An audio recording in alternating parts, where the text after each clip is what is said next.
Mukinyarwanda Mukanya gatoya. Christian Charles Philip Bale, professionally known as Christian Bale, was born on 30th of January 1974. He is an English-American actor. Today is celebrating his birthday of 51 years. He is known for his versatility and physical transformation for his roles. He has been a leading man in films of several genres. He has received various accolades including Academy Award, 2 Golden Globe Awards. Forbes magazine ranked him as one of the highest paid actors in 2014. Bale was born in Wales to English parents. He had his breakthrough role at the age of 13 in Steven Spielberg's 1987 war film Empire of the Sun. After more than a decade of leading and supporting roles in films, he gained wider recognition for his portrayal of serial killer Patrick Bateman in the black comedy American Physio, released in 2000, and the title role in the thriller The Machinist, released in 2004. He played superhero Batman in Christopher Nolan's The Dark Knight trilogy, released from 2005 to 2012, one of the highest grossing film franchises.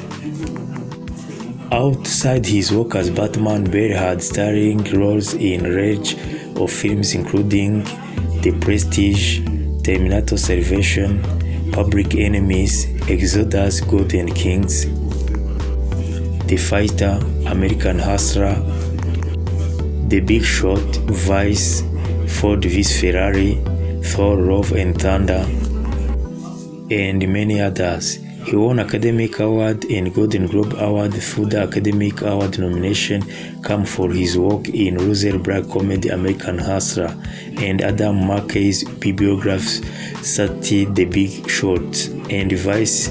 His portrayal of politician Dick Cheney in Vice won him second Golden Globe Award.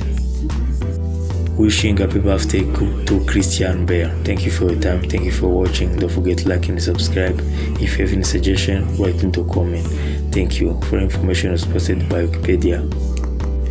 Uyu munsi ni isabukuru y'amavuko y'imyaka 51 ya Christian Charles Philip Bale, uzwi nka Christian Bale. Akaba ari umwongereza w'umunyamerika w'umukinnyi w'amafilime. Akaba yaramenyekanye mu mafilime menshi agiye atandukanye. Kubera gukina amafilime yatsindiye ibihembo birimo Academy Award inshuro 2, Golden Globe Award, ndetse Forbes magazine yamushyize ku rutonde rw'abakinnyi b'amafilime bahembwa amafaranga menshi mu mwaka wa 2014. Bale yagaragaye muri filime ya mbere afite imyaka 13. Filime ikaba yitwa Empire of the Sun, yasohotse mu 1987. Ariko filime yatumye amenyekana ni filime yagiye hanze mu 2000 yitwa American Physio. Nyuma yaho yagaragaye mu mafilime menshi harimo nka The Machinist, The Prestige, Terminator Salvation, Exodus, God and King, The Fighter, ndetse na The Dark Knight aho akina ari nka Batman, aho yakiniye muri iyo filime irerekane kuva muri 2005 kugera muri 2012. Izindi filime yakinnye ni nka American Hustler, The Big Shot, Vice, Ford vs Ferrari, Thor: Love and Thunder, n'izindi nyinshi. Wakoze kubana nanjye, nagusaba like na subscribe by'imenya amakuru agezweho. Tekereza cyangwa inyunganizi wanyandikira muri comment. Wakoze ugira ibihe byiza.